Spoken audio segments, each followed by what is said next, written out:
Começando mais um Taon aqui, o podcast da sua história, contar a história de um menino. Menino, porque você é novinho, meu jovem, mas ele é tanta coisa, vou ter que ler aqui, ó. Cantor, músico, compositor, produtor musical, jornalista, criador de conteúdo, formado em jornalismo, com especialização em marketing e mídias digitais. Por isso que você faz sucesso na Fundação Getúlio Vargas, né? Trabalhou como produtor, repórter, apresentador e editor da Chefe na afiliada Globo aqui, em Mato Grosso do Sul e Mato Grosso também? Isso, as duas? Tive as duas. Que maravilha, hein?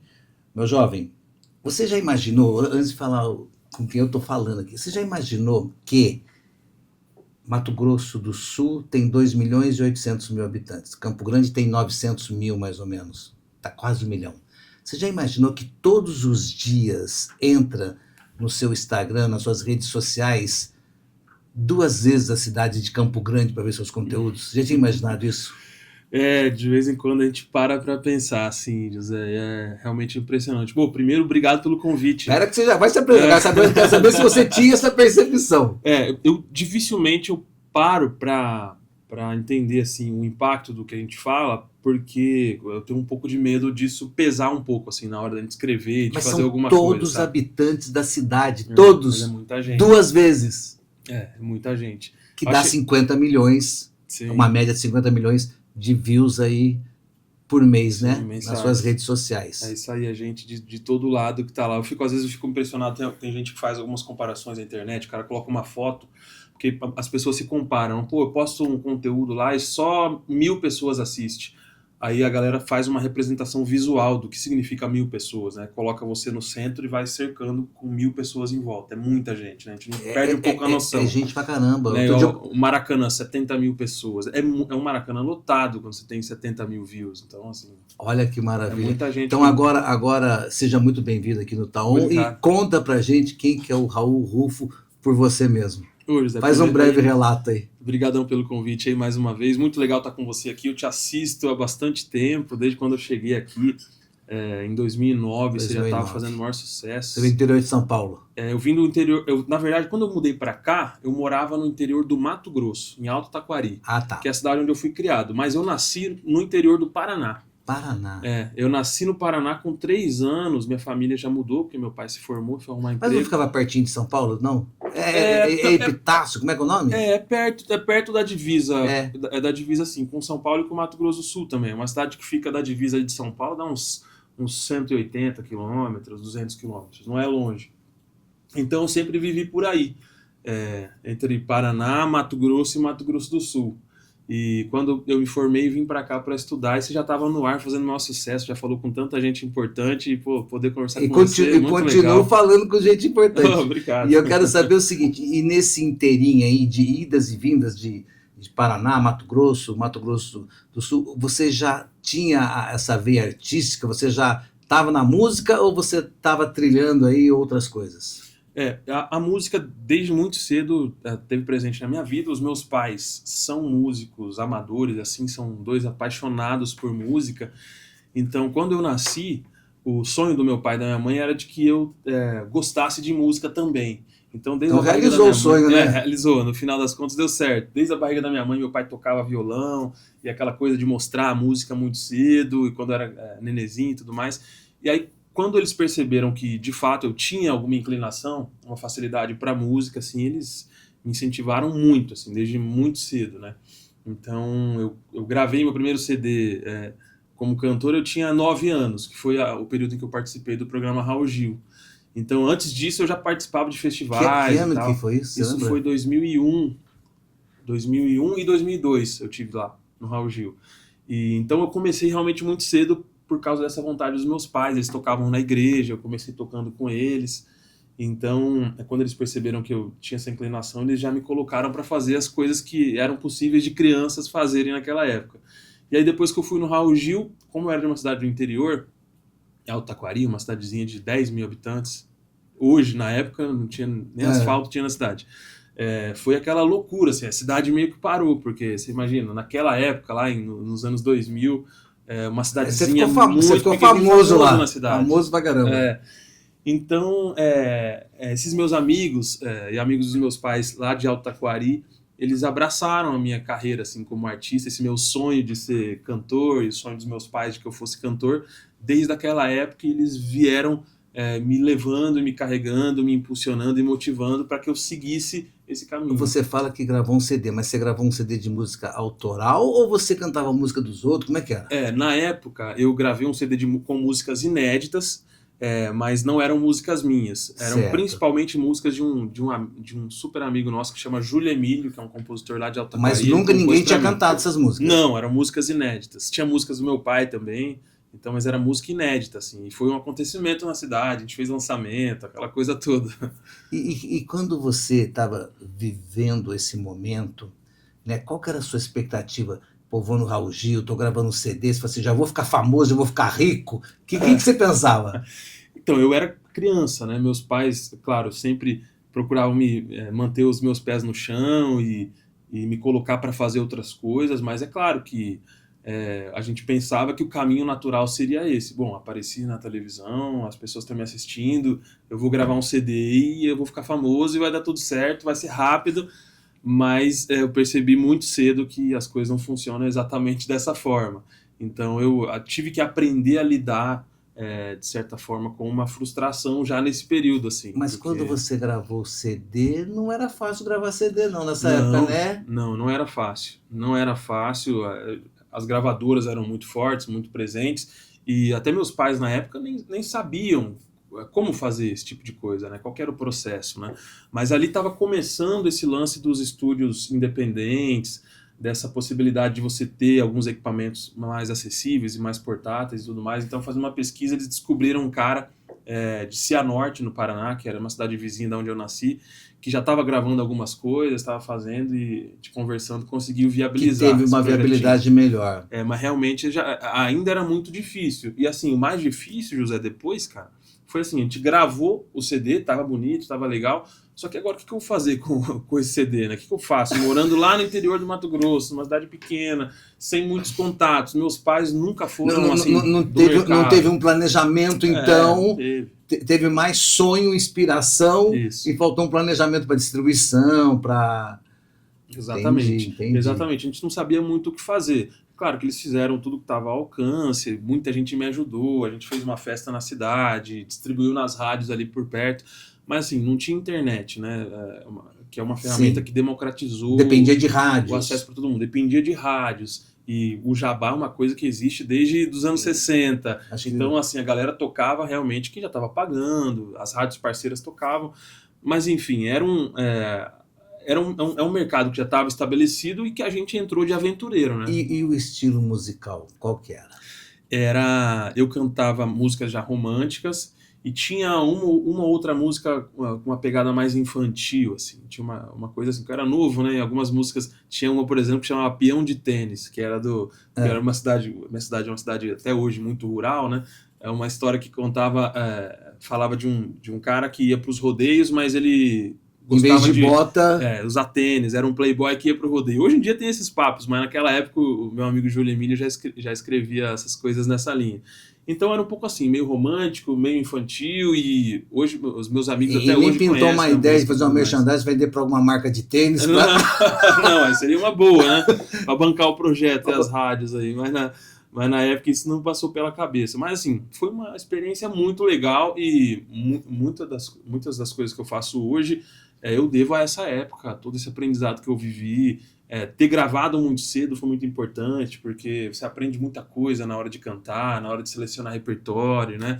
E eu fiz muitos shows ali pela região, então acabou forjando assim o meu caráter de artista desde muito cedo, apesar de não ter alcançado o sucesso comercial que a gente queria. E o sertanejo não te pegou, não? Naquela época você estava numa região meio... Sim. Né? Então, naquela época, Zé, não pegou, mas o meu avô sempre gostou muito de sertanejo, meu pai era mais roqueiro, depois de mais velho que ele ficou sertanejo, mas meu pai gostava muito de Raul Seixas, inclusive colocou Raul por causa do Raul Seixas, mas meu avô gostava muito de sertanejo, e em 2009, eu tinha 14 para 15 anos, começou esse boom do sertanejo universitário. E foi o ano que eu vim para cá. Até um pouco antes, 1 ou 2 anos antes, aqui teve João Haroldo Betinho, e depois João Bosco e Vinícius, Patrícia e Adriana. Então, quando eu vim para Campo Grande para estudar, foi que o bichinho do sertanejo me pegou mesmo. Eu tive uma fase Você assim, entrou na fase sertaneja. tive essa fase sertaneja muito forte e comecei a compor sertanejo e na faculdade conheci um parceiro e formei uma dupla sertaneja. Ah, é? É. Olha aí. Aqui em Campo Grande a gente tocou bastante tempo, a gente tocou uns 4 anos aqui, gravamos Como é que CDs. chamava? Chamava Hugo e Raul. Hugo e Raul. A gente tocou nas casas noturnas aqui. Quem que fazia a segunda voz? Eu fazia a segunda voz. Geralmente quem é o que fica o nome pelo segundo é a segunda voz, não? Nem sempre, não. Mas acho que naturalmente na hora de trocar uma ideia acaba sendo assim, mas tem casos que não. Mas no nosso caso eu era a segunda voz e foi muito legal, assim, porque eu não tinha uma bagagem muito forte de sertanejo, porque na infância eu acabei tocando outras coisas, cantava muito em festival, né? Então cantava muito MPB e música romântica e tudo mais, mas quando eu vim pra cá, eu acabei ganhando essa bagagem do sertanejo também, que para o trabalho que eu faço hoje acabou sendo muito importante, porque hoje eu procuro falar de música brasileira de uma maneira geral e procuro abrir o meu leque.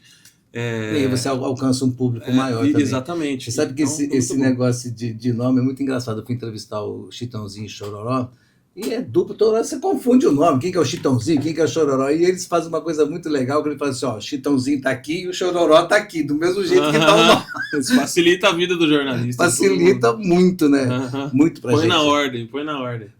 E aí então teve o Hugo e Raul. Quanto tempo durou o Hugo e Raul? Hugo e Raul durou 4 anos, mas antes do Hugo e Raul, até com o mesmo parceiro, quando a gente decidiu fazer a dupla, de fato, falando de nome, a gente colocou o nome da dupla de João Vitor e Menezes. Não era nem o meu nome, nem o nome dele, mas a gente achava que soava bonito. Que era um nome bacana para... Mas aí depois a gente deram uns toques assim e falou, por que vocês não usam o nome de vocês mesmo? Que era o Hugo e Raul. Então é um nome que combina com o outro. E você, vamos pegar, desde a época do Raul Gil, que acho que é um divisor de águas. Sim. Aí, você conseguiu viver de música, ganhar grana com música ou não? Para você se manter no dia a dia? Não, nessa época aí a gente não conseguiu fazer uma carreira de modo a ser sustentável e permitir que eu trabalhasse só com isso. Até também porque eu era criança, então tinha algumas limitações, eu chegava a fazer alguns shows e me apresentava, mas meus pais sempre conduziram assim de uma maneira que aquilo fosse um complemento, até da minha vida social, fosse mais uma coisa para eu poder aprender novas habilidades. Mas eu nunca tive essa cobrança de que aquilo não precisava ser o seu sustento. Sim. E até uma outra coisa que eles trabalhavam muito comigo era assim, eles me chamavam para a realidade, porque tudo isso que eu hoje, olhando para trás, entendo, eles já sabiam naquela época que era muito difícil, que era uma carreira complicada, que a gente estava numa cidade muito pequena, que para nós aquilo era mais inalcançável ainda.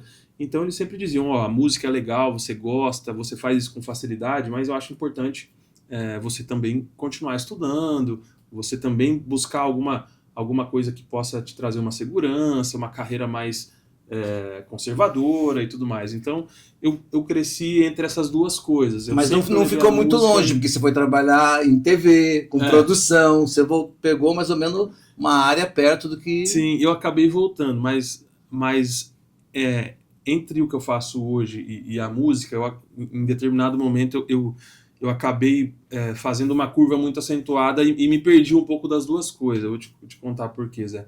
Quando eu vim para cá, foi para fazer agronomia. Eu vim fiz 2 anos de agronomia.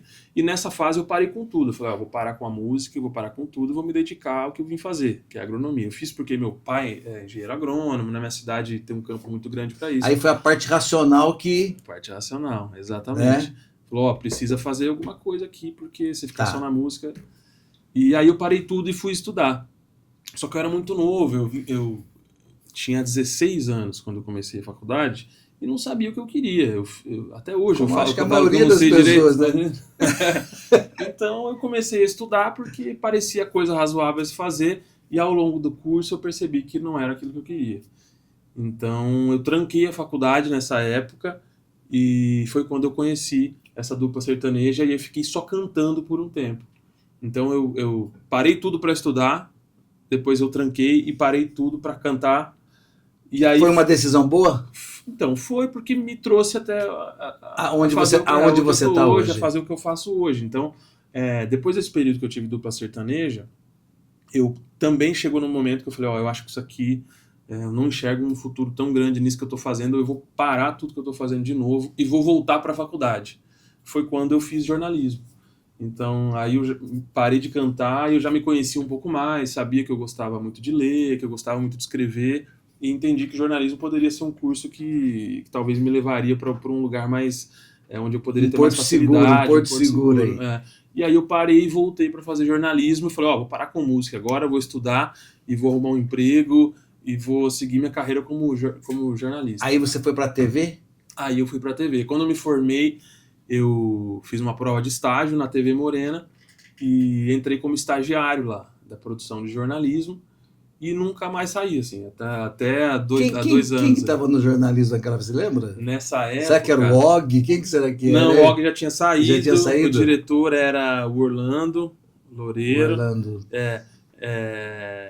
E aí o Marcelo Rosa, que hoje está na Centro-América, depois de um tempo assumiu a gerência, mas era o Og já tinha saído, o Orlando era o diretor, mas estava a turma toda lá, Lucimar, que está até hoje, o Chuto, na época o Paulinho Afuso trabalhava com a gente. Eles conhecem todo mundo, né? Essa turma, o Ginês estava na época também, que depois saiu, mas foi uma escola assim maravilhosa. E você ficou trabalhando de estagiário, você chegou a apresentador de um programa, é isso? Como é que foi essa trajetória aí?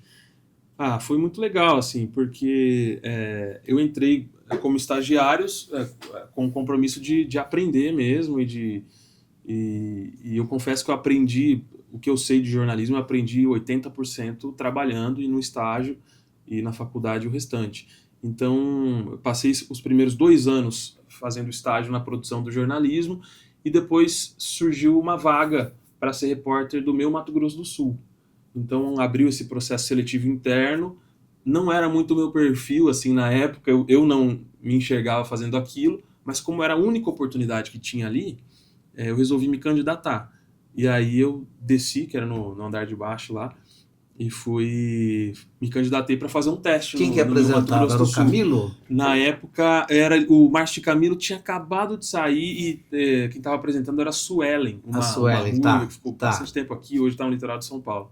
A Suelen apresentava e a Carol da Legrave era a editora-chefe. Então eu desci para fazer um teste, o Kaká, que é o gerente de programação, que na época me recebeu, e ele falou, tudo bem, você é estagiário, você nunca fez isso, vamos para a rua fazer um fala-povo, né, que a gente fala, que para mim é uma das coisas mais difíceis que tem, e você conseguir fazer aquilo dar certo. E aí eu fui para a rua, estagiário, nunca tinha feito nada, e fui fazer esse fala-povo, assim. E acabou que foi legal, era um fala-povo sobre música, eu já tinha um certo conhecimento, aí já ficou dentro da coisa que você gostava. E aí eu fiz esse fala-povo e deu certo, e fui contratado como repórter do Meu Mato Grosso do Sul. Foi minha primeira carteira assinada, foi como repórter do Meu Mato Grosso do Sul.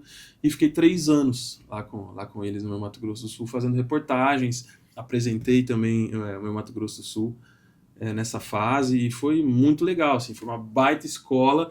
E foi onde eu comecei a me relacionar com a minha vocação, que é a música, né? Lá no Meu Mato Grosso do Sul, por ser um programa cultural, eu consegui fazer o jornalismo. E bem musical também, né? Musical, muito legal. Então foi uma experiência muito legal. E você chegou a apresentar ele também? Apresentei vários programas, não só do Meu Mato Grosso do Sul, como os especiais também, né? Porque o Meu Mato Grosso do Sul faz parte do departamento de programação, que é o departamento responsável por fazer esses programas especiais, né? Tem alguns programas no fim de ano, que é o show de verão. Sim. Às vezes um especial Manuel de Barros, um especial de alguns ícones assim, que a gente fazia, e eu também pude produzir e apresentar esses programas. Eu estou perguntando se você apresentou, porque é tão louco o mundo, meu jovem, porque é o seguinte, eu te conheci pela internet, né? Eu te comentei antes aqui com você. Nem sabia que você era de Campo Grande. E eu falava, pô, tem um cara bom pra caramba na internet, que o cara conta história de música e não sei o quê. Como esse cara é legal, não sei o quê. E ainda falei acho que foi pro Barão, não sei pra quem. Eu falei, cara, por que você não traz esse cara pra dar palestra, pra dar palestra aqui em Campo Grande, pra contar as histórias de música? Ele falou, mas esse cara é daqui. Eu falei, é daqui? Porque eu parei de assistir TV, cara. Eu acho que muita gente, né, parou de assistir TV, então por isso que eu não acompanhava mais. E te conheci na internet. E na internet você, acho que você mudou totalmente em visualização, em mostrar o teu talento. Cara, foi mais que TV, não foi? Com certeza, com certeza. Hoje o alcance que a gente tem é maior do que o que eu tinha na TV. E o conteúdo também é diferente, né? A TV principalmente afiliada, né? Ela faz um conteúdo segmentado, local. E engessado também. Assim, porque o formato acaba pedindo aquilo, né? A TV sul-mato-grossense, ela tem a prerrogativa de falar com o sul-mato-grossense sobre o que o sul-mato-grossense quer assistir. Então a gente ficava um pouco limitado, de repente, eu quero trazer um tema nacional, eu quero falar, sei lá, de Djavan, quero falar de Roberto Carlos. Aí assim, mas o que o Djavan tem a ver com o Mato Grosso do Sul? Então assim, a gente ficava engessado nesse sentido. Se a gente fosse falar de samba, a gente tinha que tentar relacionar o samba com o Mato Grosso do Sul, com, sei lá, o Djavan tomou tereré alguma vez? Então pode, sabe? Essas coisas. Então teria que ter um link. Teria que ter um link. Então eu ficava um pouco limitado. E quando eu comecei a produzir conteúdo para a internet, eu ainda estava na TV, mas os meus últimos anos na TV foram nos bastidores. Então eu comecei a apostar nesse conteúdo na internet, mais nacional, assim, falando de música de maneira geral, e enquanto eu fazia os bastidores. E foi aí que eu comecei a perceber que as pessoas de outros lugares também... Espera que nós vamos entrar muito nessa parte agora. Então você apresentou o Meu Mato Grosso do Sul, aí você volta para a produção... Isso, quando eu saí do Meu Mato Grosso do Sul foi quando eu fui transferido para a TV Centro-América em Cuiabá. Ah, tá. E lá, eu fui lá para ser editor-chefe do jornalismo da rádio deles. Tá, lá tem a Rádio Centro-América. Tá. Então, quando eu saio daqui do Meu Mato Grosso do Sul e vou para Cuiabá, eu volto para o jornalismo raiz mesmo, aquela coisa de tudo que o jornalismo tem, política, economia e coisa que não é muito legal da gente lidar, que fazia eu cortar um dobrado também, que a gente tinha que lidar com gente morta, assassinato e dar notícia ruim. Aquilo me tirava a paz, mas eu tinha que fazer. Mas tira de qualquer um. Mas agora eu quero fazer a pergunta do milhão. O que você fez para você ter o sucesso que você tem hoje? Para você ter 50 milhões de visualizações, para você levar um conteúdo bacana, de onde que surgiu a ideia? Conta como é que você virou essa página, porque não é fácil. Não é fácil. E tudo começou justamente por esse sentimento que eu tinha, assim, eu já não estava mais muito satisfeito com o que eu fazia na empresa, assim, eu não estava num lugar muito confortável. Você não estava feliz? Não estava feliz, e aquilo me deixou um pouco inquieto. Foi quando eu comecei a botar a cabeça para fora da água, né, para tentar ver o que eu poderia fazer para eu trabalhar mais feliz. E na época eu estava trabalhando com jornalismo ainda, isso lá em Cuiabá. Eu já cantava, postava de vez em quando alguns vídeos, e na época eu comecei a fazer live no TikTok. Foi onde tudo começou. Eu comecei a fazer live. Muita gente faz até hoje, né? Faz até hoje, E assim, eu queria fazer para aquilo ser um complemento de renda e para ver se aquilo seria uma possibilidade de alguma coisa, de uma carreira, enfim. Comecei a fazer essas lives lá, Zé. E como é que foi essa experiência? E foi legal, cara. Na época, tinha um cara que vendia um curso sobre isso. Falava, você que é cantor, você quer fazer uma renda extra fazendo live? Eu te ensino. Eu comprei o curso desse cara, comecei a fazer. E foi bom? Assim, os primeiros episódios acabam te dando um norte, mas depois a galera começa a encher linguiça. Mas foi bom, porque despertou, e eu fiz. Tá. E aí comecei a fazer essas lives e seguir a cartilha que ele me passava. O cara falava, você tem que fazer live todo dia, 1 hora por dia, para você conseguir ganhar uma graninha. Então, durante um período, assim, de 1 ano, eu fiz lives no TikTok todos os dias, durante 1 hora, de segunda a segunda, para tentar juntar um público. E qual que era a ideia do TikTok, da live? As pessoas te assistem e vão te dando presentes. Sim. Aquelas moedinhas, aqueles chapéu de não sei o que a galera manda e coloca. O TikTok te dá uns elementos ali para quem está assistindo, né? Então, você tendo regularidade e fazendo isso sempre, construindo um público ali, uma comunidade, eles começam a te remunerar, né?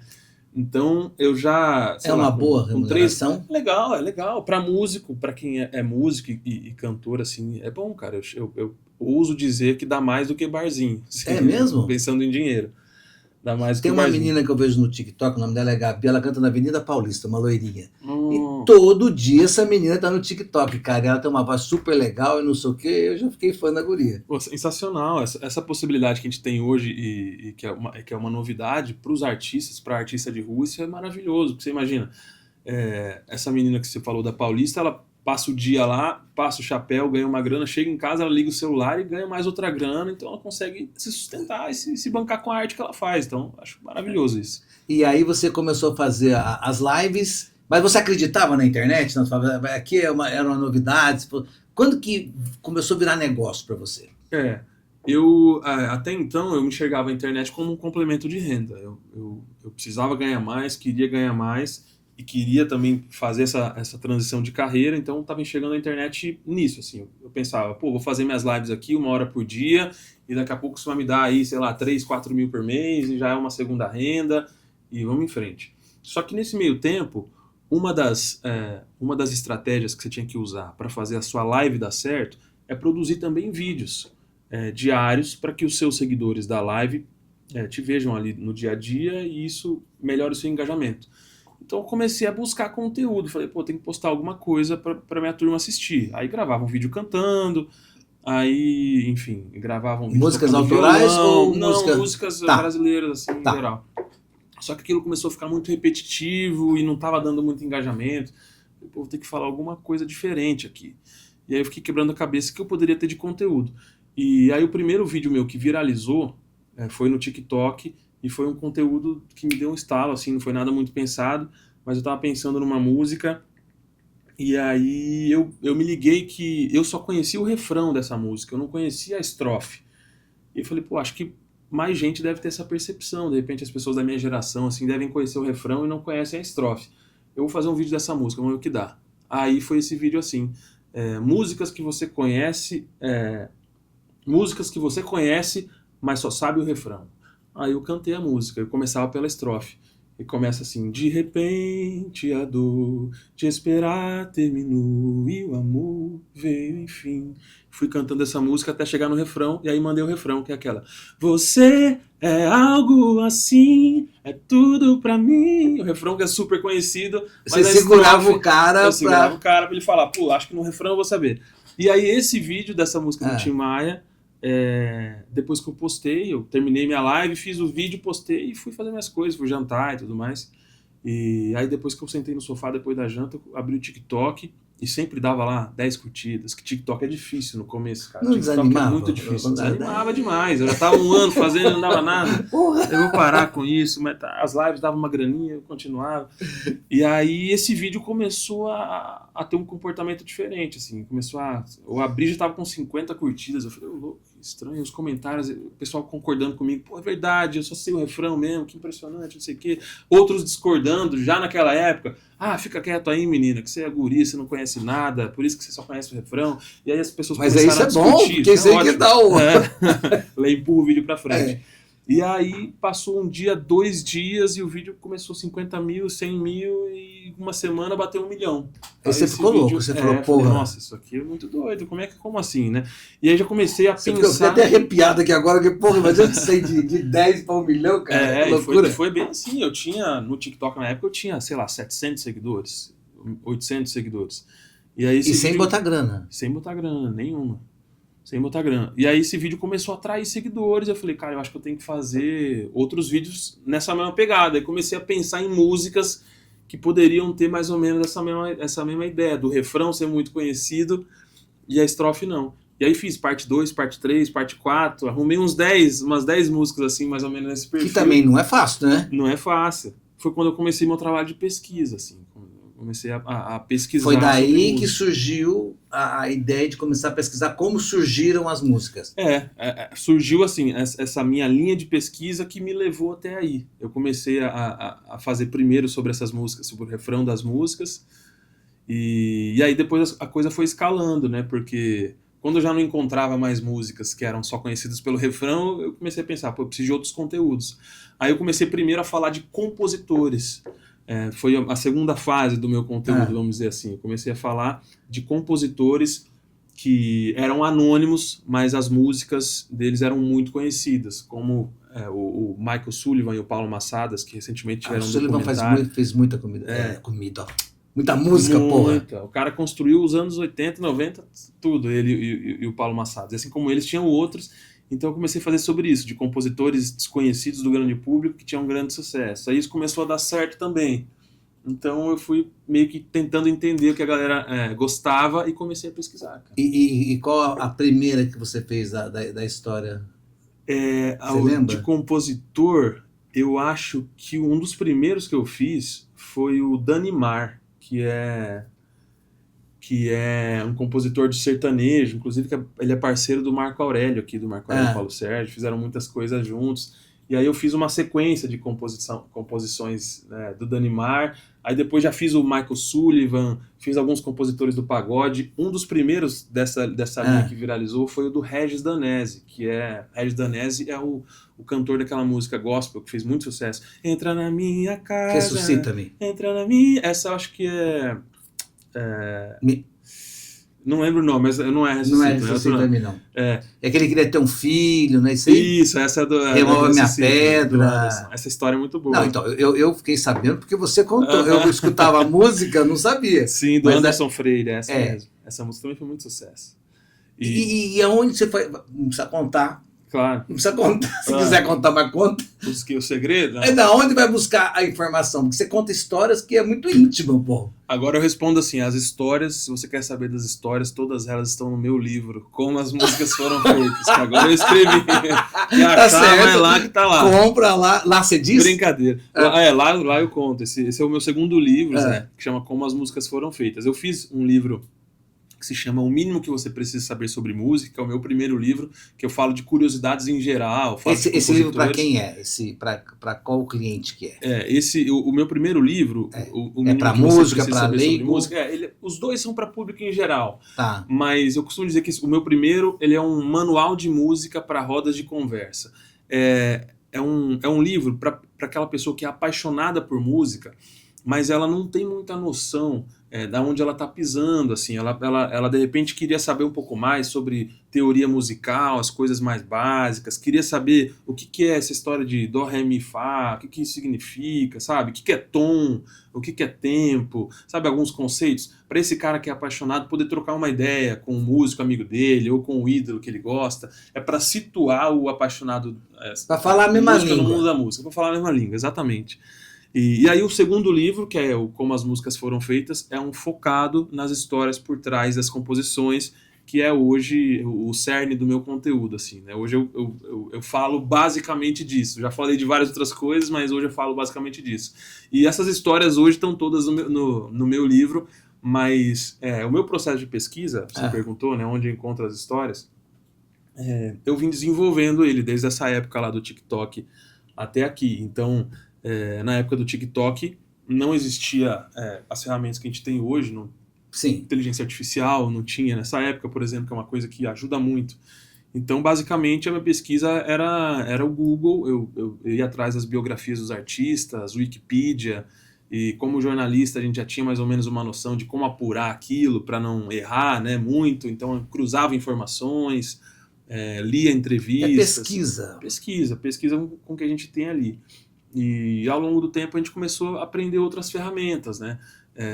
Hoje eu tenho um banco de dados de livros também digitais que eu pesquiso isso e vou olhando por lá. Tem algumas ferramentas no próprio YouTube, plugins que a gente usa para conseguir filtrar as entrevistas, né? Porque às vezes eu preciso buscar uma entrevista de um compositor, por exemplo, eu quero contar uma história sobre o Jorge Benjor e encontro uma entrevista no YouTube dele de 1h30, mas se eu parar para assistir essa entrevista 1h30, eu não consigo resolver o que eu preciso. Então tem algumas coisas que nos ajudam, que transcrevem a entrevista e depois fazem essa filtragem para a gente. Então a gente foi desenvolvendo esses métodos e hoje com a inteligência artificial, que trouxe para a gente algumas ferramentas fantásticas, assim, que acabam facilitando muito esse processo de pesquisa e nos ajudam a errar menos e a ser mais eficiente. Ser mais assertivo. Mas você sabe que quando a gente ouve uma música, a gente traz para dentro da nossa realidade, para o nosso mundo, e você acha que aquela música quer dizer uma coisa, dentro do seu conhecimento, da sua cognição, de tudo aquilo que você percebe, da sua percepção. E vendo teus vídeos, eu vi que a maioria das músicas que eu escutava não tinha nada a ver com o que eu pensava às vezes. Isso aí foi feito assim, às vezes não tinha nada a ver, uma coisa, tantas que você conta lá. Sim. O cara ficou não sei quanto tempo preso no hotel, fazendo uma música, faltava uma última, não sei o quê, aí o cara vai muda um pouco a maneira como você ouve a música, né? Sim. Tem gente que fala que muda para melhor, mas tem gente que acha ruim comigo. Às vezes o cara... mas essa música tinha um lugar tão especial no meu coração, agora que eu tô sabendo da história. Mas o lugar é dele. Ele tem que valorizar a história dele. A música é só um condutor. E o próprio compositor, a maioria deles dizem, o significado para a música, quem dá é quem ouve. O compositor escreveu ela ali, pelas razões que ele tem, colocou ela no mundo, mas a partir do momento que a música caiu no ouvido da pessoa, é ela que dá o significado. Aquela música do Jota Quest lá, que a menina escreveu pra ele lá, vou passar pra te pegar e não sei o quê. Pô, puta letra. Sim, só hoje, né? É só hoje. E é uma puta de uma letra. E que pra ela no dia a dia ali, e ganha um olhar totalmente diferente, né? E faz um sucesso danado. Muda tudo. Esses dias eu falei naquela mesa, né? Naquela mesa ele sentava sempre e me dizia um samba clássico, né? Que fala muito da relação de pai e filho.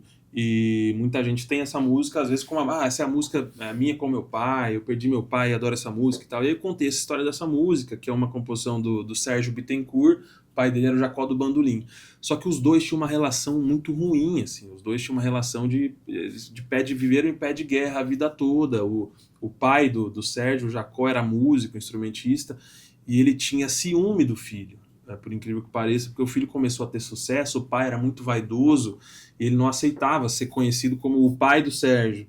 Então eles acabaram brigando a vida inteira, e essa relação de vaidade, essa coisa pesada na relação dos dois, até que o Jacó do Bandolim morre, e o Sérgio Bittencourt, depois que ele morreu, percebe que, apesar de tudo isso, ele era o pai, ele tinha uma admiração, e escreveu essa música. Então muita gente, depois de saber a história, o cara pensa, mas eu achava que os dois tinham uma relação muito bonita, igual que eu tinha com meu pai, não é bem assim.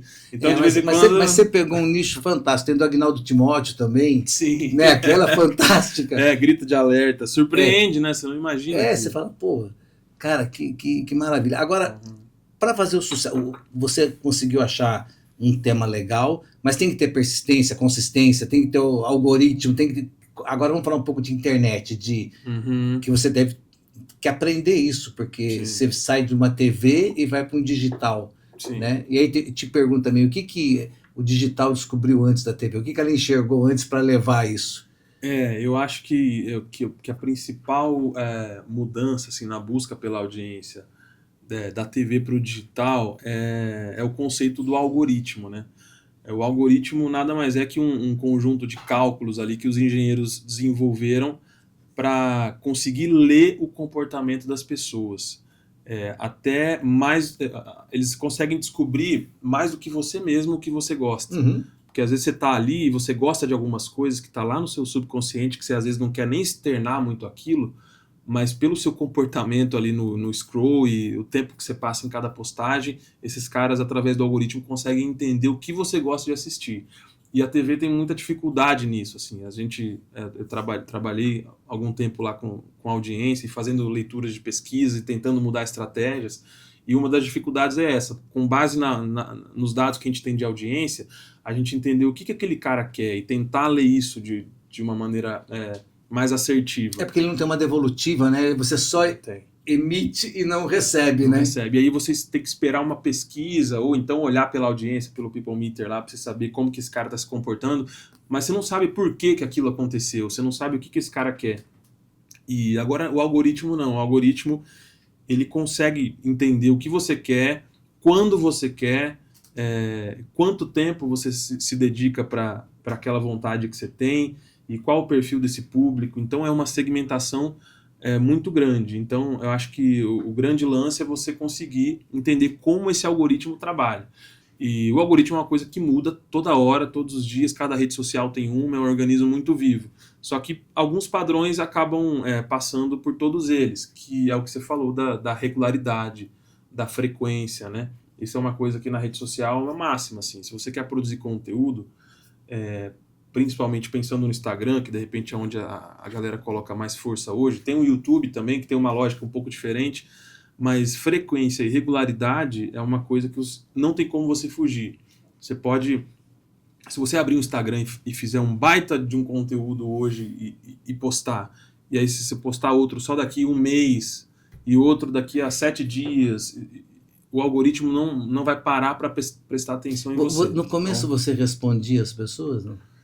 respondia. Até hoje eu respondo. Não consigo Responde. responder todo mundo, mas no começo eu respondia. Só que assim, muita gente fala que esse é o segredo. O segredo é você responder todo mundo. Você precisa dar atenção para todos os seus seguidores. Qual que é o segredo? Eu não, para mim isso não funcionou Ah. muito bem, não. Assim, eu acho que se eu fosse dar um conselho para alguém, assim, o cara que faz um conteúdo mais ou menos no nicho que eu acho que ele pode gastar mais tempo em pesquisa, em desenvolver um bom roteiro, um conteúdo bom, do que ficar simplesmente respondendo todo mundo que comentou no seu vídeo. Eu acho que isso não desequilibra, não. Raul, fala pra mim. Você achou um nicho, achou um conteúdo, achou um tema bacana, que teve curiosidade, mas você teve que se especializar na parte digital para você poder ter mais alcance. Eu até a minha especialização em marketing e mídias digitais veio até antes de eu trabalhar com internet. É uma coisa que eu sempre gostei, que eu sempre quis fazer. Usou bastante. Usei bastante. Depois que eu comecei a produzir conteúdo e comecei a prestar atenção nos dados e nas coisas, essa bagagem que eu tive lá atrás foi importante. Alguns conceitos que eu já tinha conhecimento, que eu passei a ter contato no dia a dia. Isso foi muito importante, assim, mas assim como na faculdade, nada melhor do que você colocar a sua pele no jogo ali para você entender como as coisas funcionam. Eu acho que produzir o conteúdo todo dia, ler esses dados sempre, estar atento a como o seu conteúdo performa, acho que isso vai te ensinar muito, assim, mais do que às vezes cursos. Você performa melhor onde? No Instagram, no TikTok, no YouTube, no... Hoje no Instagram. No Instagram. Mas no começo era o TikTok. Eu comecei a crescer mais no TikTok, eu já tava, sei lá... porque você tem 1.600.000 no Instagram, 400 e poucos mil no TikTok, 427 mil. Isso, mas no começo eu tinha, sei lá, 200 mil no TikTok e no Instagram eu ainda tava batendo 10 mil. Então o TikTok cresceu muito rápido e depois o Instagram começou. E quanto tempo você estourou a casa de 1 milhão aí? Quanto tempo depois? 1 milhão, eu comecei a produzir conteúdo com regularidade em 2023, final do ano de 2023. Aí eu fiz 2024 inteiro e fiz 2025, eu acho que eu bati 1 milhão, acho que 2 anos. 2 anos. Do ponto em que eu decidi levar isso de uma maneira mais profissional. Sério? E você faz vídeo todos os dias, não? Eu faço todos os dias. Todos os dias você publica um vídeo? Publico. Hoje eu publico 5 vídeos por semana novos, que são vídeos originais, assim, isso é o padrão, pode ser que uma semana ou outra eu não faça isso. Eu produzo 5 vídeos novos e no fim de semana eu reposto um conteúdo antigo. E você mesmo grava sozinho? Eu mesmo gravo sozinho. Não precisa de ninguém? Eu gravo sozinho. Você faz a pesquisa, você grava... Eu e as IAs agora me ajudam. Sim. Mas faço sozinho. Pro Instagram eu faço tudo sozinho. Mas eu tô agora colocando uma energia no YouTube também, que é uma plataforma que eu adoro, que eu acho fantástica, assim, que tem tudo lá e que é a plataforma que melhor remunera o criador via plataforma. É isso que eu queria perguntar. O Instagram, você tem remuneração dele? Não, nenhuma. O Instagram não paga nada para o criador de conteúdo no Brasil. Parece que é um projeto piloto de que nos Estados Unidos já começaram a pagar e tudo mais. Só que o Instagram é a maior vitrine, né? Hoje as pessoas estão no Instagram, tá todo mundo lá, e as marcas que querem te encontrar e que querem te contratar... Aonde você ganha grana com isso que você faz hoje? Na venda dos meus livros. Na venda dos livros. O pessoal não te contrata para fazer propaganda? Contrata também. Mas eu percebi uma coisa ao longo do meu processo, que se eu ficasse dependente da publicidade no que eu estava fazendo, eu poderia perder o controle sobre o meu conteúdo. Então, um dos motivos para eu ir para a internet foi poder fazer o que eu acreditava, do jeito que eu acreditava, da maneira como eu quisesse. E aí eu comecei a perceber que quando as marcas vinham me procurar e eu precisava fazer aquilo, que era a minha única receita do mês, eu precisava moldar o meu conteúdo para fazer do jeito que a marca queria. Aí você já começava a se prostituir. Então, e também assim, quando a gente faz isso, nessa lógica do algoritmo, como o meu público gosta do que eu faço, algumas marcas ainda não entendem isso, quando a marca chegava com uma proposta muito diferente, eu topava pela grana e postava, o meu público não gostava daquilo, o meu engajamento caía, a minha visualização caía e, por consequência, menos pessoas iam me seguir ao longo do mês, enfim. A longo prazo não seria um bom negócio. Não seria um bom negócio. Então eu comecei a pensar, o que eu preciso fazer então para que isso seja sustentável? Mas, por exemplo, se eu fosse seu empresário e falasse assim, Raul, vamos arrumar uma marca de violão para você tocar e todo mundo vê e o caramba, não é uma boa? É uma ótima. Esse é o tipo de parceria que encaixaria perfeitamente porque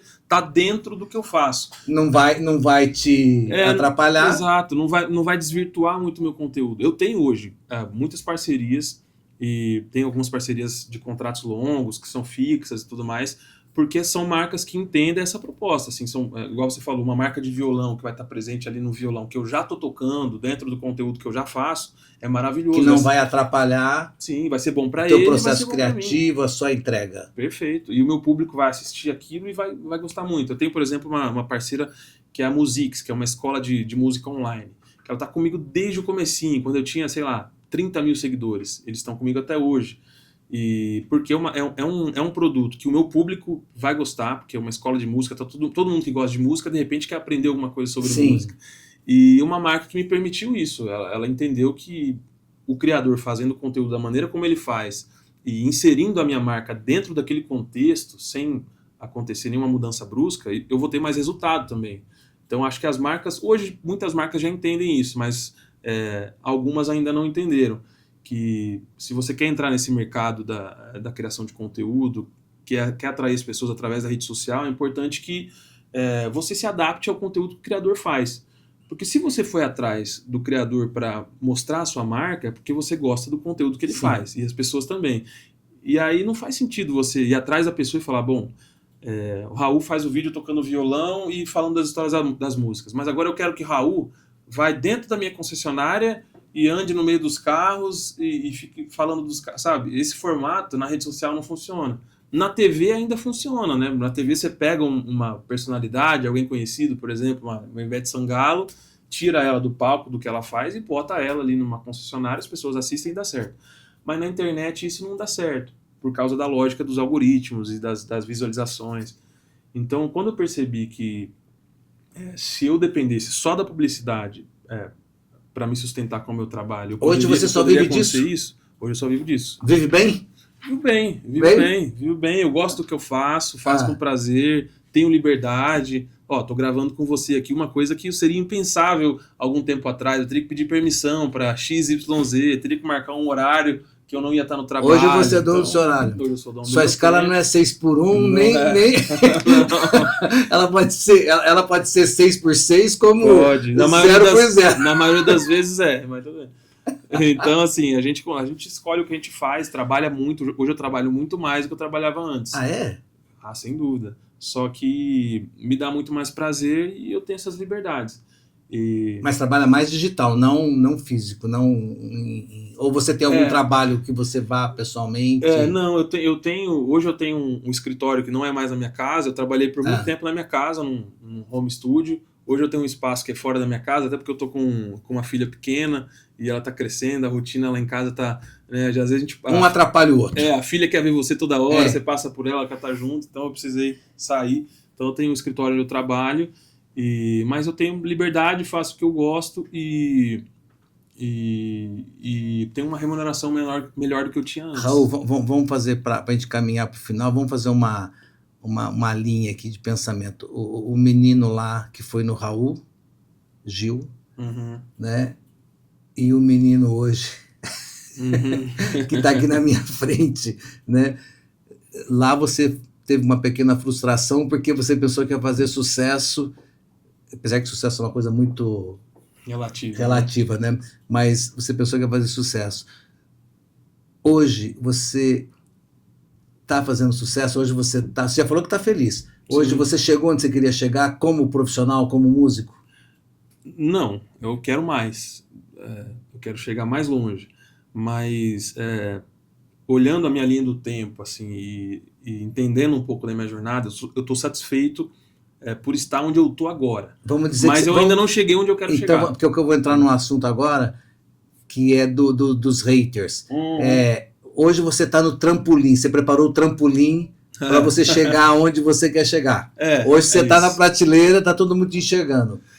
Hoje eu consigo enxergar, eu consigo enxergar onde eu quero chegar, né? Eu tenho um horizonte e falo, pô, acho que é ali que eu quero. Você tem um propósito. Eu não tinha muito isso antes. Desde quando eu entrei na faculdade, eu tava meio no freestyle da vida, assim, vamos fazer, e onde me mandavam eu ia fazendo, e a água ia batendo na bunda, a gente ia nadando, ia se virando, e as pessoas iam convidando, eu ia topando tudo, sabe? Aquela coisa. E aí as coisas, Deus foi encaminhando as coisas assim, e as coisas aconteceram. Mas hoje eu tenho uma consciência maior, assim, do que eu quero. E eu acho que isso faz muita diferença, assim, para todo mundo que quer chegar em algum lugar. Por mais óbvio que pareça, na prática não é tão óbvio assim. O que você precisa para chegar onde você quer? É saber onde você quer chegar. Primeiro é saber onde você quer chegar. É saber. Porque quando você sabe onde você quer chegar, quando você tem um propósito, tem duas coisas que acontecem na vida. Tem o conveniente e tem o significativo. O conveniente é aquilo que vai te dar prazer ali naquele momento, mas não vai te levar aonde você quer chegar. E o significativo vai te levar onde você quer chegar. Às vezes o significativo não é tão prazeroso como o conveniente. Mas você vai poder dizer sim ou não. Sim. E vai poder te levar onde você quer chegar, né? E para você fazer essas escolhas, né? Ao longo da vida, essas opções vão aparecendo. Você quer ir para cá ou para cá? Quando você sabe onde você quer chegar, é muito fácil de você escolher, né? Pô, esse caminho vai me levar a esse que vai chegar lá onde eu quero. Quando você não sabe, você fica, para onde que eu vou? Você escuta todo mundo e todos os conselhos. Vou fazer uma analogia. A mesma coisa que você ir para um bar, tocar, e aí chegar 4 horas da manhã, todo mundo animado, umas meninas bonitas, e aí, vamos continuar, vamos até às 6, até às 7. Pô, é conveniente, é bom, não é? Claro. Mas aí você fala, pô, eu tenho uma carreira, eu preciso dormir, amanhã eu tenho que estar... Exatamente. Que é o significativo. E aí você tem que... É isso mesmo. Saber o que você vai querer. Isso agora, faz toda a diferença. Vamos falar dos haters, que é meu último assunto aqui. E você teve um ataque, mas todo mundo que põe a cara a tapa tem, né? Os que gostam, os que não gostam, mas você teve críticas de você cantar músicas autorais. E você teve também apoio de pessoas importantes. Conta essa história aí. Sim, é o que você disse. Quando você se mostra e põe a cara a tapa, você está sujeito a isso. Mas a gente leva um tempo para aprender e entender como isso funciona. Então, isso que aconteceu, as pessoas me seguem por causa das histórias que eu conto, assim, a maioria, eu sei disso. E no meio das histórias eu canto trechos das músicas, né? E recentemente gravei meu trabalho autoral, eu já vinha trabalhando isso com as pessoas. E aí teve uma época que, não sei se coordenado ou não, tinha um grupo de perfis assim, que eram fakes, você entrava e não tinha, você via que não tinha ninguém ali dentro. Era concorrente, alguma coisa, pode ser. Não sei o que aconteceu. E aí uma galera começou a comentar, assim, todo vídeo que eu postava, a reclamar, pô, para de cantar, conta só as histórias. Você canta com o nariz, ou para de fazer careta enquanto você canta, larga a mão de cantar, sabe? Começaram a me minar nesse sentido, assim. E assim, isso acontece há muito tempo já com outros assuntos, gente que reclama, gente que fala que você mente. Eu já estou acostumado com isso. Só que em alguns dias, assim, você acorda um pouco para baixo, né? E meio desanimado. Não pega a gente no melhor dia, né? Pega a gente no melhor dia. Aí nesse dia eu abri e meu olho estava indo só para esses comentários ruins, assim. Isso começou a chamar muita atenção e aquilo começou a me pegar. E eu falei, caramba, será que eu tenho que parar de cantar mesmo? Não é possível, né? E fiquei remoendo isso ao longo do dia, né? Falei, que coisa chata, por que essas pessoas ficam falando isso pra mim? E aí, nesse dia, cara, foi muito engraçado, assim, porque eu recebi um direct do Moacir Franco. E, assim, foi do nada, assim, simplesmente do nada. Chegou lá, ele mandou uma mensagem falando assim, cante, cara, cante. Você tem que cantar, cante músicas românticas, não sei o que, sua voz é muito linda. E eu falei, cara, inacreditável isso hoje, eu recebi isso hoje, assim. E aí respondi, até agradecendo, e perguntei pra ele, falei, cara, você tem visto os comentários? Foi por isso que você me falou, você me mandou essa mensagem? Ele falou, não, cara, eu não vi nada, não, é porque eu assisti seus vídeos e adorei sua voz e achei que você canta muito bem, eu acho que você deve investir nisso, grava um disco e tudo mais. Então, assim, parece que naquele dia Deus colocou o Moacir pra falar comigo, pra me dar essa injeção de ânimo e para eu continuar cantando também. E a partir daí comecei a amadurecer essa ideia de gravar um trabalho autoral. Você já contou alguma história de alguma música que você fez, não? Não. Você conta dos outros? Ainda não, Zé, mas eu pretendo fazer. Tem que fazer, isso é legal. Você trouxe o violão aí, né? Dá para encerrar aqui com uma história de uma música aí, não? Você tem alguma de cabeça? Não, Qual tem que você mais sim. gosta? Pô, eu gosto de Você várias. consegue pegar cara. pra nós, Caio? Eu- Qual que você mais gosta? Ó, eu vou fazer uma. A gente falou de sertanejo aqui. Você No tem um começo. pezinho no sertanejo, hein, meu? Eu tenho os dois. Adoro. E nossa cidade também, Campo Grande, é uma cidade sertaneja, tem uma cultura muito forte, mas a música que Ah, eu vou te contar é uma música que transcende de gênero, tá? Deixa eu dar uma afinada nesse violão que fica guardado.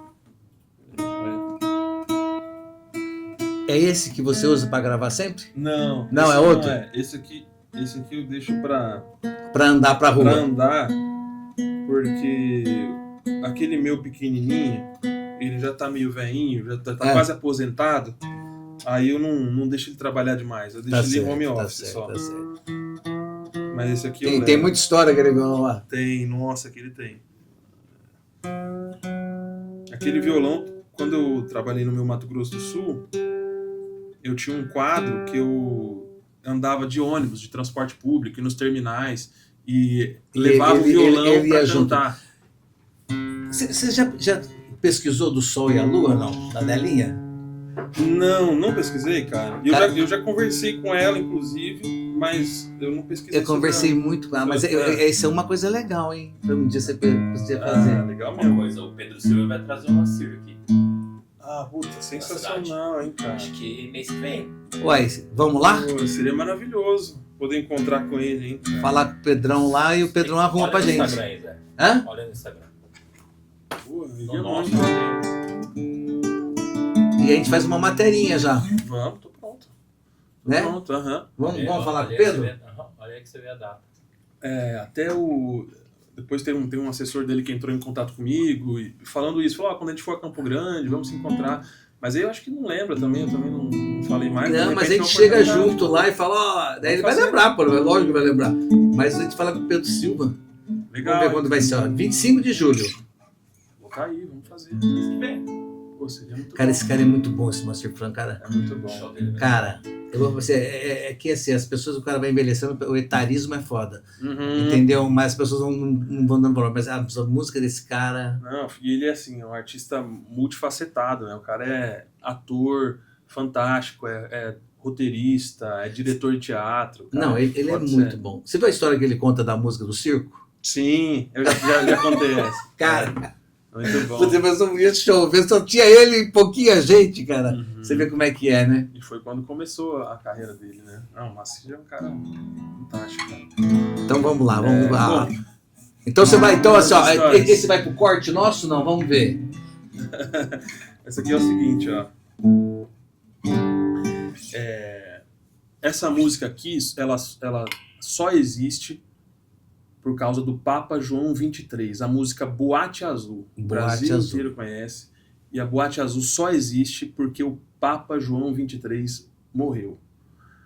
Às vezes eu faço umas relações absurdas, mas eu vou contando. Se não fosse a morte do Papa João XXIII, a gente nunca teria ouvido Boate Azul. Em 63, em Apucarana, no Paraná, ia ter um show de uma banda numa boate em Apucarana, uma boate dessas balada, né, que a gente chama hoje, chamada Blue Night, um baile que as pessoas iam fazer, ia ter um show dessa banda.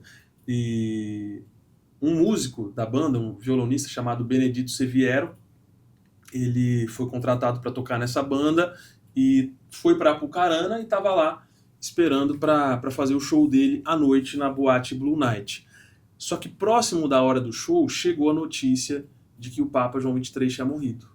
E, assim, hoje ainda tem, mas naquela época a Igreja Católica realmente parava tudo. E o Papa morreu, chegou lá para a prefeitura a notícia, a prefeitura mandou suspender todas as atividades que iam ter na cidade. Entre elas, o show da banda que o Benedito estava tocando na boate Blue Night. Só que até essa notícia se espalhar e todo mundo ficar sabendo que o show tinha sido cancelado, as pessoas já estavam reunidas ali em volta da boate, esperando a boate abrir. Galera bebendo, pessoal vendendo cerveja ali em volta. E aí ele foi até lá para ver esse movimento e ver as pessoas, avisar essas pessoas que não ia ter show. E quando ele foi para lá, ele viu essas pessoas se divertindo, bebendo, o pessoal reclamando que que o show tinha que acontecer e a boate fechada, e até que chegou a polícia. E a polícia chegou e precisava dispersar aquela multidão. Não ia ter show, as pessoas não queriam sair de lá, e ele assistindo tudo aquilo, ele e os músicos da banda, né? E aí a polícia perdeu a paciência e começou a bater na turma, falou: vocês têm que sair daqui, sai daqui que não vai ter show e tudo mais. E ele ficou olhando aquela cena e começou a pensar em tudo, chegou no hotel, vendo a situação daquelas pessoas, ele escreveu: saí de que jeito, se nem sei o rumo, para onde vou, muito vagamente me lembro que estou em uma boate aqui na Zona Sul. Eu bebi demais e não consigo me lembrar sequer. Aí ele mistura um romance pra coisa ficar comercial. Qual era o nome daquela mulher na flor da noite, na boate azul? Então, uma história real. A boate realmente chamava Boate Azul, que era Blue Night. E se o Papa tivesse morrido no dia antes ou um dia depois, ele jamais teria tido esse insight ao ver as pessoas sendo chotadas. Não existiria. Não existia. Imagina, uma coisa que a gente não imagina. É uma relação muito doida. Como essas tantas outras no seu Instagram, né? Quero que você deixe o convite. E também você tem uma landing page onde você vende os livros, sim. né? Uhum. Tenho sim, hoje meu conteúdo tá no Instagram, no TikTok, no YouTube, as pessoas podem acessar. E tem os meus livros, tem O Mínimo que Você Precisa Saber sobre Música, que é um livro sobre curiosidades em geral do mundo da música, e o meu novo livro, Como as Músicas Foram Feitas. Lá tem mais de 120 histórias de músicas, assim como Boate Azul e tantas outras que eu contei, estão todas discriminadas lá, listadas para quem gosta. E o meu site é raulrufo.com.br. raulrufo.com.br. Ô Raul, se a pessoa quiser contratar você para contar as histórias que nem você conta no Instagram, você vai? Vou. Eu já Você tem feito? Fiz algumas, tem algumas já previstas, assim, algumas feiras literárias, alguns eventos corporativos. Eu vou e falo um pouco de criação de conteúdo e trago essas histórias das músicas com o violão pra galera Bacana, curtir. é bom Eu faço saber. sim, pode entrar em contato, a gente troca uma ideia e Só ir leva lá essas no histórias Instagram, aí. vai lá no direct. Isso, vai lá e chama. Tem também um número de WhatsApp lá no perfil, que dá pra galera conversar com a gente, tá tudo lá. Maravilha. Meu jovem, parabéns, mais Obrigado. sucesso para você, e você vê que consistência, persistência, né, dá isso. resultado. Dá resultado, e assim, uma caminhada eterna, você tem que seguir sempre se renovando. Você faz isso muito bem também, tá no ar há tanto tempo e agregando tanta gente legal, e esse é o segredo, assim, não parar de se movimentar e de se adaptar aos formatos, buscar sempre fazer coisas novas e fazer muito bem feito, que faz que a coisa vai O caminhando. negócio flui.